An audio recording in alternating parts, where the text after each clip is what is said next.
आज 1 अक्टूबर 2024 की मुरली। मीठे बच्चे, देह अभिमानी बनने की प्रैक्टिस करो।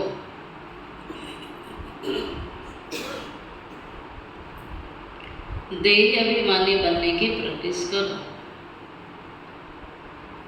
इस प्रैक्टिस से ही तुम पुण्यात्मा बन सकेंगे।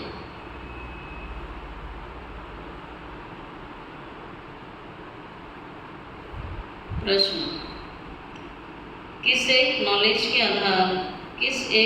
के कारण तुम बच्चे सदा हर्षित रहते हो?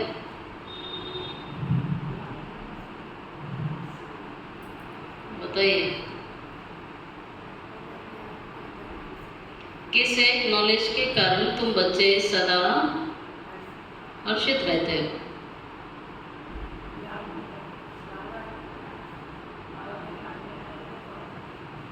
तुम्हें नॉलेज मिली है, ये नाटक बड़ा वंडरफुल बना हुआ है।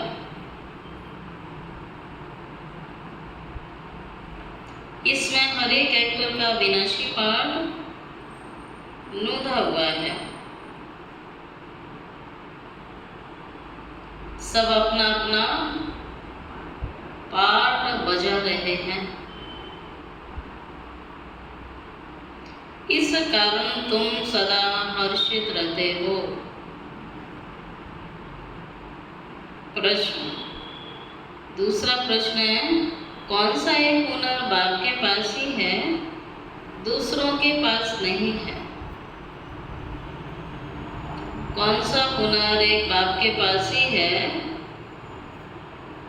दूसरों के पास नहीं है? देही अभिमानी बनाने का हुनर एक बाप के पास है, क्योंकि वह खुद सदा देही सुप्रीम है। देही सुप्रीम है।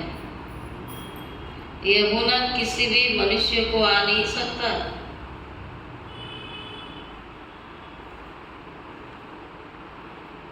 ओम शांति।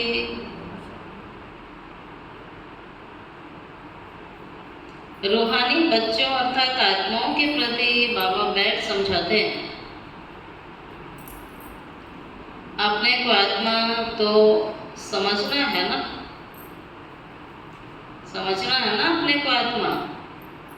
बाबा ने बच्चों को समझाया है, यही पहले प्रैक्टिस करो। मैं आत्मा हूँ। मैं कौन सी आत्मा हूँ? मैं महान आत्मा हूँ, मैं देव आत्मा हूँ, मैं धर्मात्मा हूँ, मैं पुण्य आत्मा हूँ, मैं मास्टर सर्वशक्तिवान हूँ। बाबा ने कहा, ये पाठ पक्का करो। बाबा ने बच्चों को समझाया हुआ है, ये प्रैक्टिस करते रहो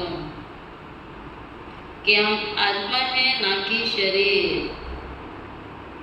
जब अपने को आत्मा समझेंगे तब परमपिता परमात्मा को याद करेंगे। अपने को आत्मा नहीं समझेंगे तो फिर जरूर किसको याद करेंगे? आत्मा समझेंगे तो परमात्मा बाप की याद आएगी, और आत्मा नहीं समझेंगे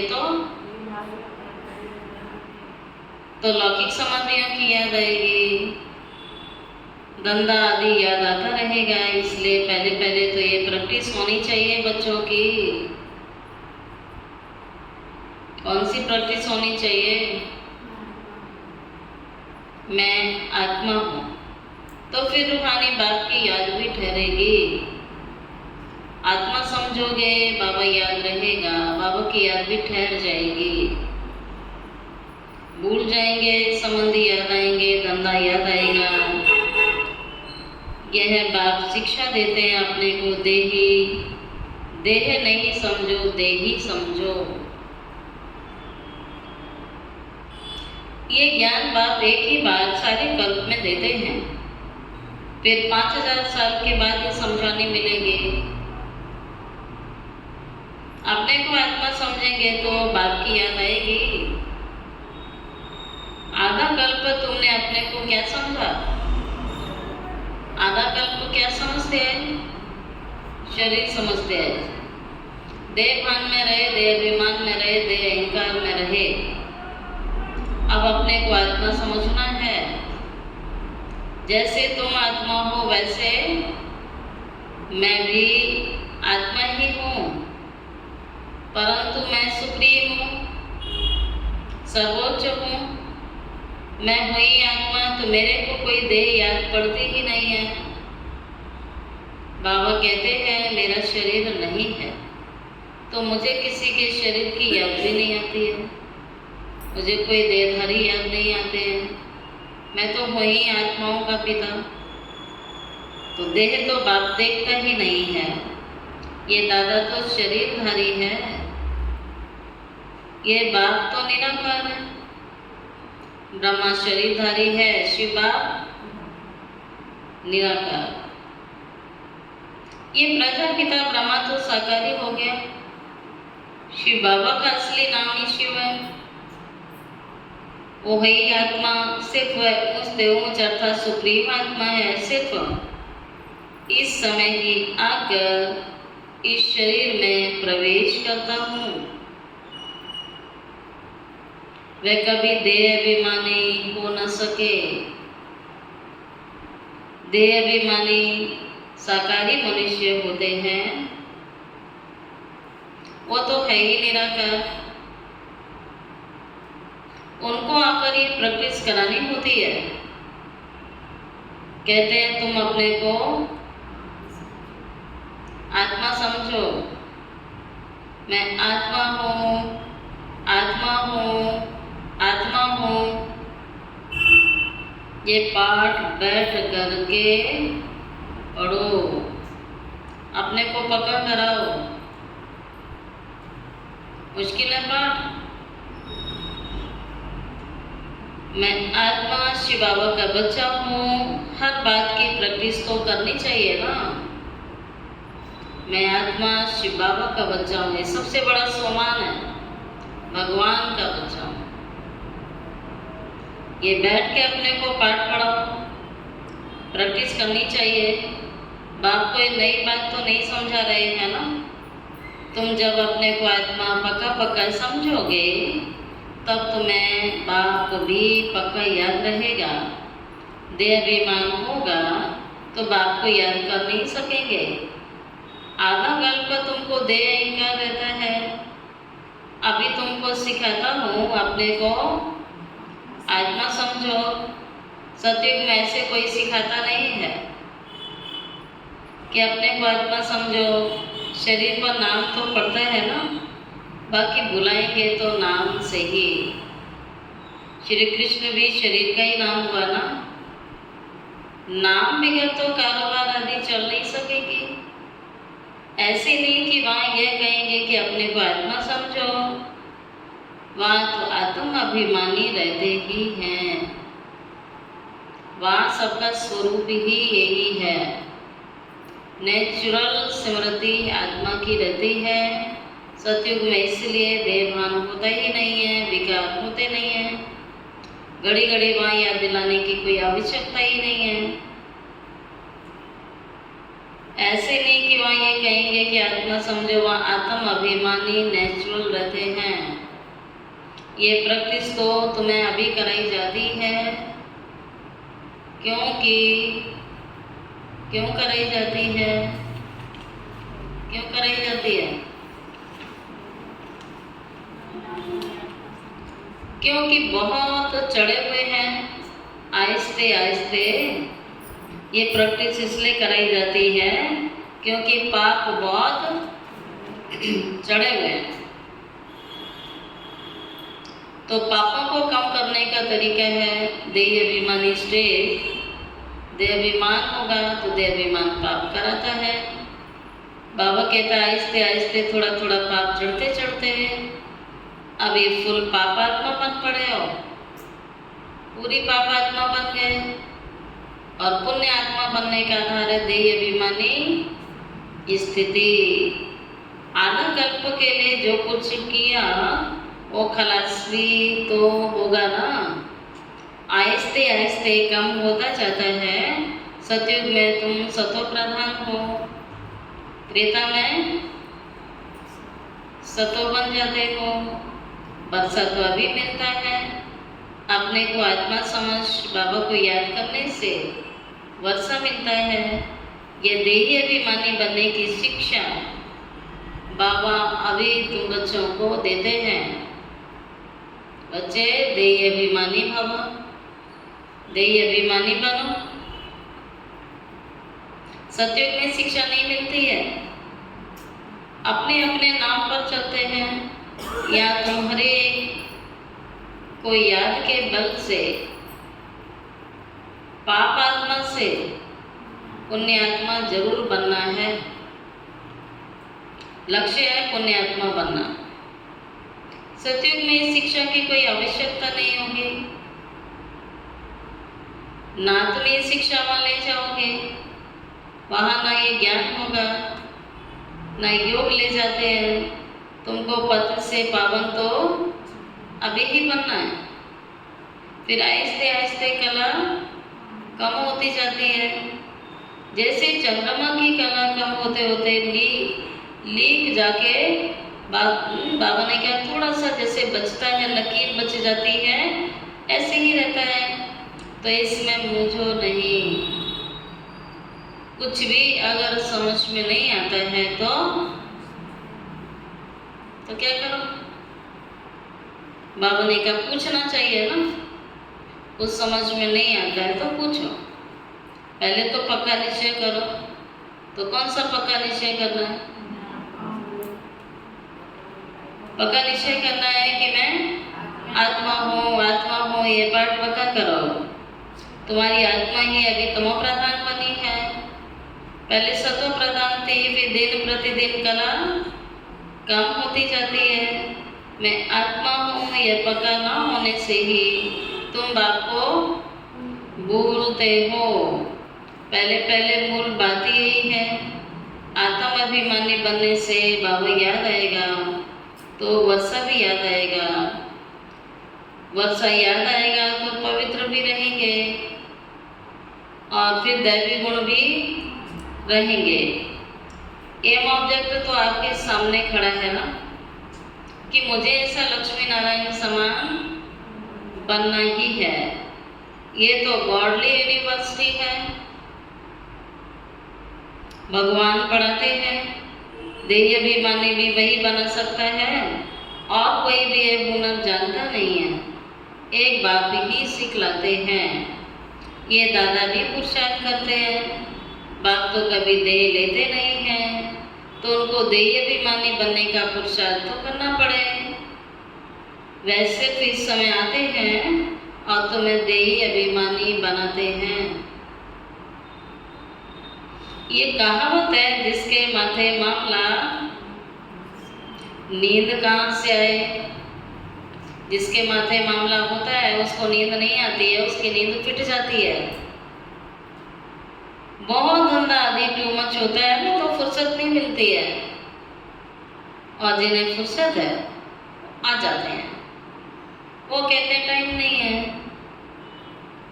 बाबा के सामने पुरुषार्थ करने के लिए आ जाते हैं।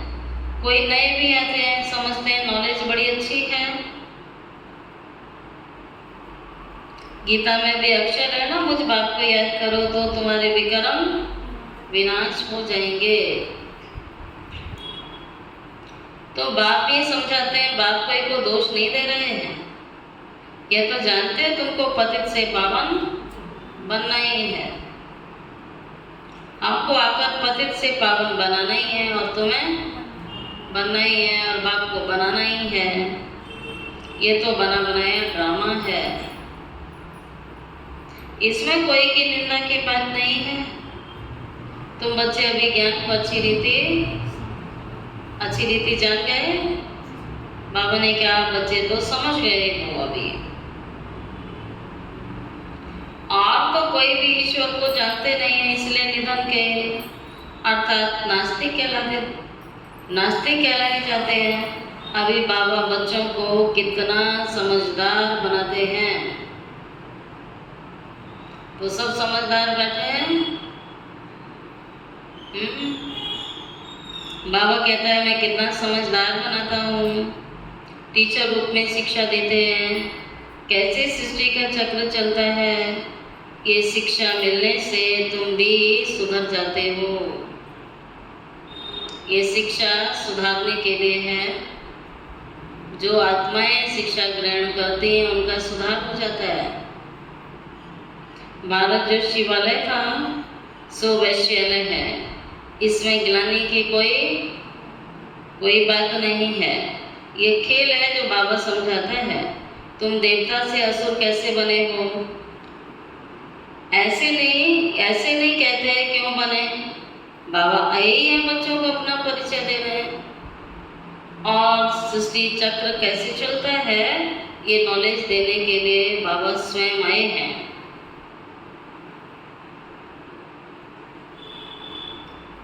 मनुष्य ही जानेंगे ना, अभी तुम जानकर फिर देवता बनते हो। ये पढ़ाई है मनुष्य से देवता बनने की, जो बाबा बैठ आपको पढ़ाते हैं। यहाँ तो सब मनुष्य ही मनुष्य हैं, देवता तो इस सृष्टि पर आ नहीं सकते। जो टीचर बनकर पढ़ाने वाला तो बाप देखो कैसे पढ़ाने आता है, साधारण तन में आता है, गायन भी है ना। परम पिता परमात्मा कोई रथ लेते हैं, यह पूरा नहीं लिखते हैं कि कौन सा रथ लेते हैं। तो वहाँ नंदी दिखा दिया, बैल दिखा दिया, कौन सा रथ लिया, कब लिया और किसको बैठ पढ़ाया, ये सारी डिटेल तो नहीं जानते। त्रिमूर्ति का राज भी कोई समझते नहीं है। परम पिता अर्थात परमात्मा वो जो है सो अपना परिचय तो देंगे ना। अहंकार की तो कोई बात नहीं है। ना समझने के कारण कहते हैं इनमें अहंकार है, ये ब्रह्मा तो कहते नहीं है कि मैं परमात्मा हूँ। कभी कहा ब्रह्मा बाबा खुद को परमात्मा कहता है कभी? ये तो नहीं कहता है मैं परमात्मा हूँ। ये तो समझ की बात है ना। ये तो बाप के महावाक्य हैं। सभी आत्माओं का बाप एक ही है। इनको दादा कहा जाता है। ये भाग्यशाली रथ है। नाम भी ब्रह्मा रखा है क्योंकि ब्राह्मण तो चाहिए ना। आदि देव प्रजापिता ब्रह्मा है, तो प्रजा का पिता, प्रजा कौन सी? प्रजापिता ब्रह्मा शरीरधारी है, और जो इनमें प्रवेश है वो निराकार है, वो परमात्मा है, वो प्रजापिता ब्रह्मा है। वो कहता मैंने ये रथ लिया है, मेरा अपना कोई रथ नहीं है। तो बच्चों को शिव बाबा ही समझाता है। तो ये प्रजापिता है, आदि देव है, प्रजापिता ब्रह्मा है। अब प्रजा कौन सी रची? प्रजापिता ब्रह्मा शरीरधारी, तो अडॉप्ट किया ना।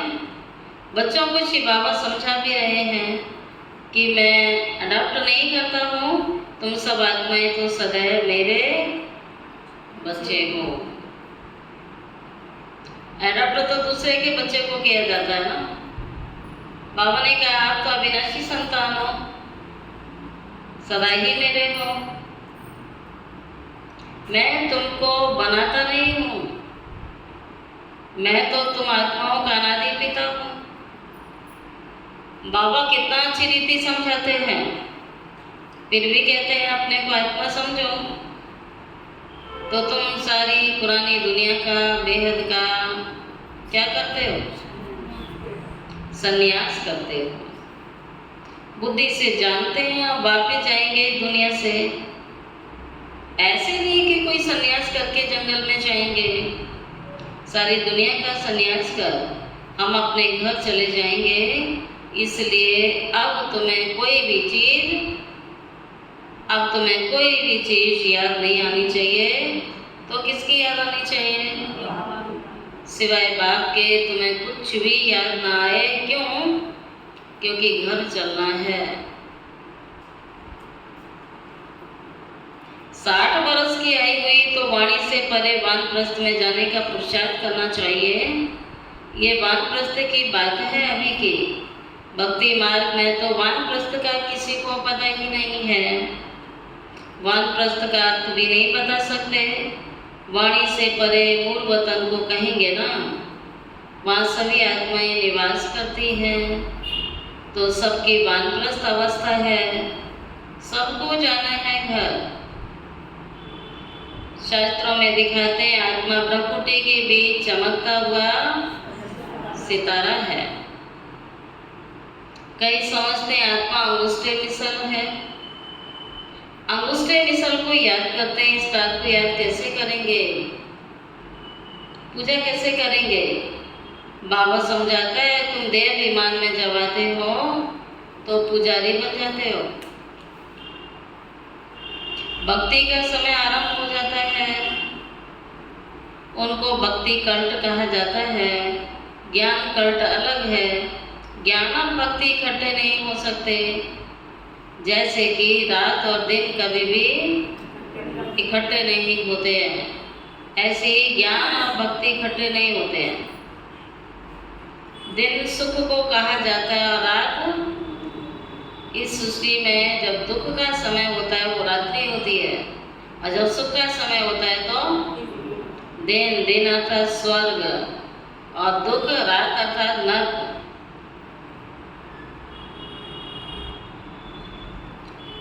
अब बाप बच्चों को समझाते हैं रात दुख अर्थात भक्ति को कहा जाता है। कहते हैं ब्रह्मा का दिन और ब्रह्मा की रात, तो प्रजा और ब्रह्मा दोनों ही इकट्ठे होंगे ना।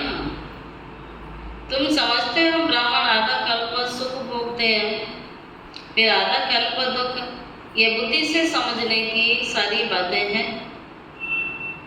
यह भी जानते हैं सब बाप को याद नहीं कर सकते, फिर भी बाप खुद समझाते रहते हैं अपने को आत्मा समझो और मुझे याद करो, तो तुम बच्चे पावन बन जाएंगे। यह पैगाम सबको पहुंचाना है, सर्विस करनी है। जो सर्विस ही नहीं करेंगे वह फूल नहीं ठहरे। तो क्या ठहरे फिर? जो सर्विस नहीं करेंगे वो फूल नहीं ठहरे। बाबा कहते हैं वो कांटे हैं।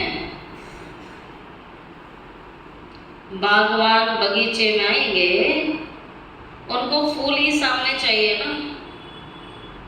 कांटे किसी को अच्छे नहीं लगते हैं और फूल सबको प्यारे लगते हैं। बाबा की नजर, बाबा कहते हैं मैं बागवान हूँ, मैं भी अपने बगीचे में फूलों को देखता हूँ। तो जो सर्विस नहीं करेंगे वो कांटे। सर्विसेबल है, बहुतों का कल्याण करते हैं। जिनको देह अभिमान है वो खुद भी समझते हैं फूल तो है नहीं।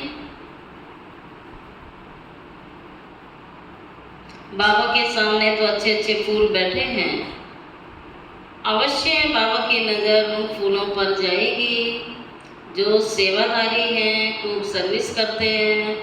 बाबा ने कहा वो मेरे अच्छे अच्छे फूल हैं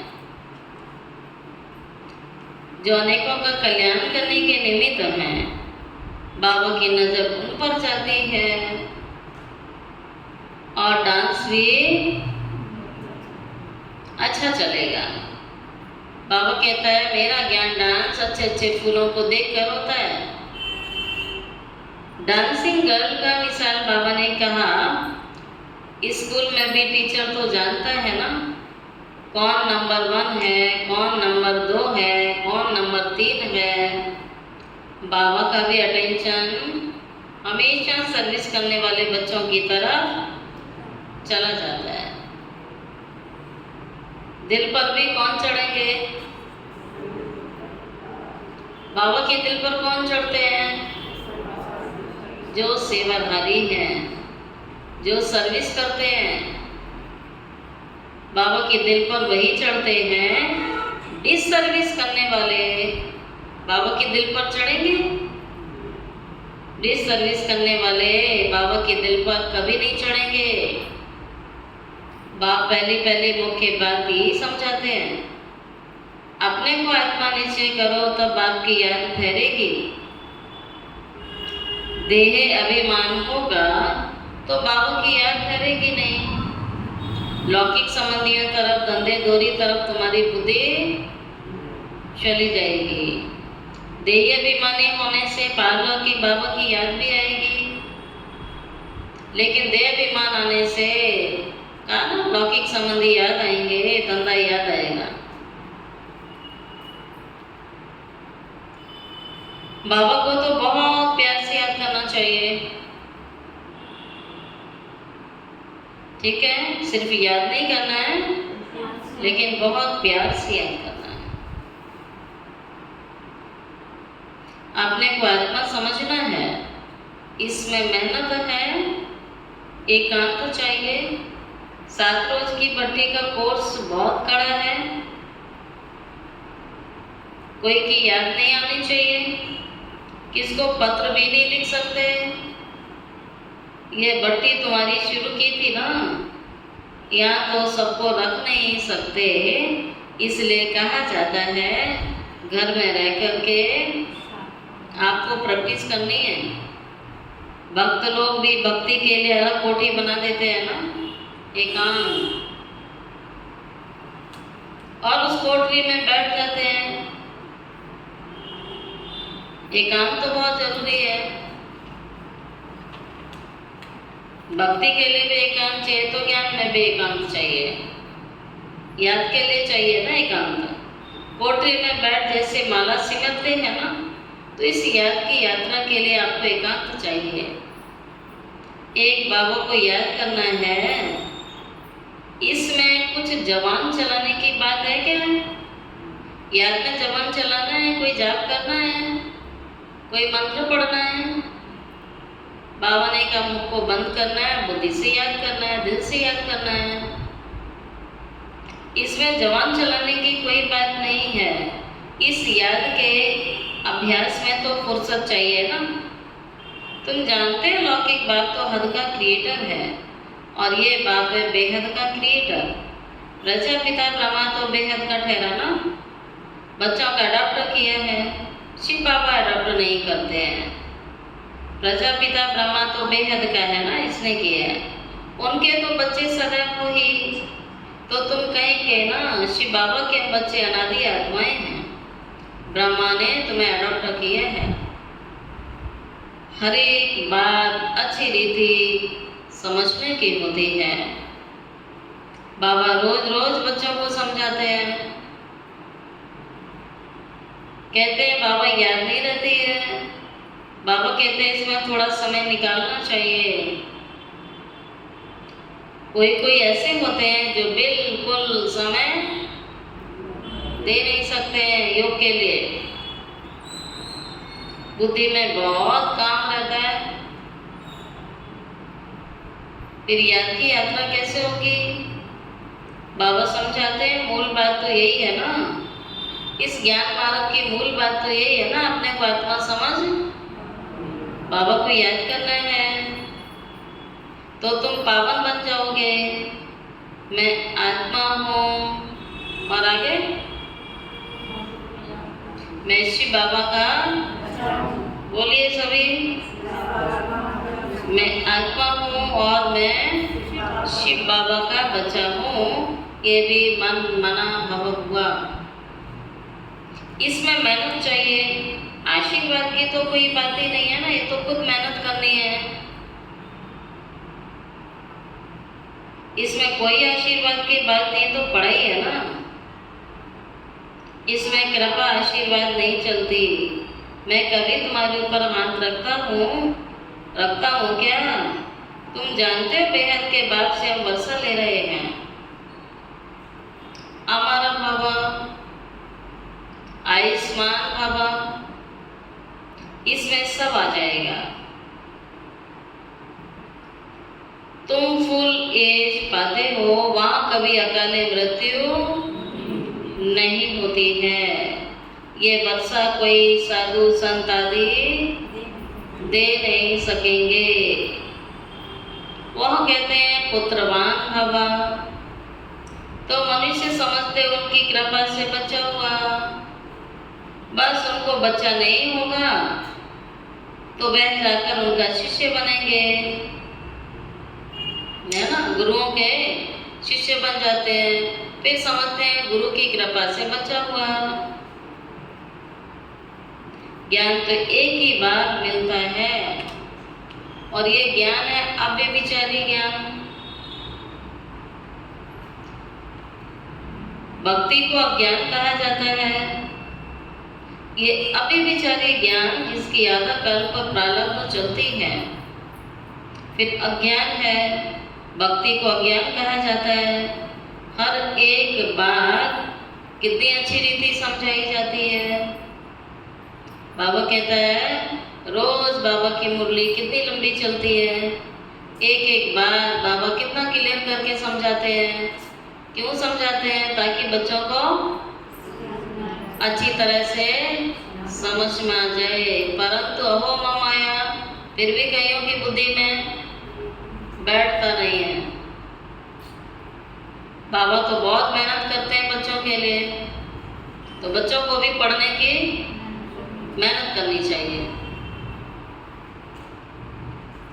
अच्छा मीठे मीठे सिकिल दे बच्चों प्रति माता पिता बाप दादा का याद प्यार और गुड मॉर्निंग। रूहानी बाप की रूहानी बच्चों को नमस्ते। रूहानी बच्चों की रूहानी बाप दादा को याद प्यार गुड मॉर्निंग और नमस्ते नमस्ते नमस्ते। शुक्रिया बाबा, शुक्रिया बाबा, शुक्रिया बाबा। आप सुनते हैं धारणा के लिए मुख्य सार। फर्स्ट पॉइंट है अभी वानप्रस्थ अवस्था है सभी की। कौन सी अवस्था है? घर जाने का समय है, ये वानप्रस्थ अवस्था है। इसलिए बुद्धि से सब कुछ संन्यास कर एक बाबा की याद में ही रहना है, सब भूल जाओ। इसलिए बुद्धि से सब कुछ संन्यास कर एक बाबा की याद में रहना है। एकांत में बैठ अभ्यास करना है। हम आत्मा है ये अभ्यास करो। इसके लिए एकांत में समय निकाल के बाबा ने कहा बैठो और ये अपने को पाठ पढ़ाओ कि मैं आत्मा हूँ, मैं आत्मा हूँ। सेकंड पॉइंट है सर्विसेबल फूल बनना है। सर्विसेबल फूल बनना है। कौन सा फूल बनना है?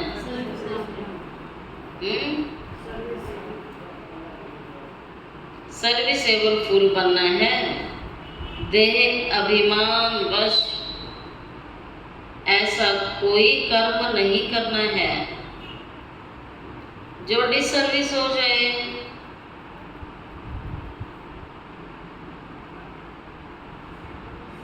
बहुतों के कल्याण के निमित्त बनना है। थोड़ा समय याद के लिए अवश्य निकालना है। ऐसे नहीं कहो फुर्सत नहीं है। थोड़ा समय याद के लिए अवश्य निकालना है।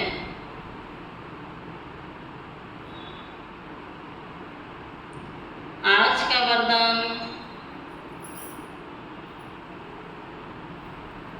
परमात्म ज्ञान की नवीनता।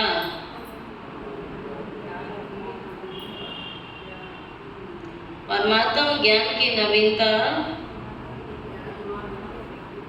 पवित्रता को धारण करने वाले सर्व लगाव से मुक्त भवा। इस परमात्म ज्ञान की नवीनता ही पवित्रता है। सबसे बड़ी नवीनता पवित्रता ही है। फलक से कहते हो कि आग कपूस इकट्ठा रहते भी आग नहीं लग सकती है। विश्व को आप सबकी चैलेंज है कि पवित्रता के बिना योगी और ज्ञानी तो आत्मा बन ही नहीं सकते। तो पवित्रता अर्थात सर्व संपूर्ण लगाव मुक्त। पवित्रता अर्थात संपूर्ण लगाव मुक्त। किसी भी व्यक्ति व साधनों से भी लगाव ना हो। ऐसी पवित्रता के द्वारा ये प्रकृति को पावन बनाने की सेवा कर सकते हो। स्लोगन: पवित्रता आपके जीवन का मुख्य फाउंडेशन है। पवित्रता आपके जीवन का मुख्य फाउंडेशन है। धर्म परिये धर्म ना छोड़िए, धरत परिये धर्म ना छोड़िए, प्राण जाए वचन ना जाए।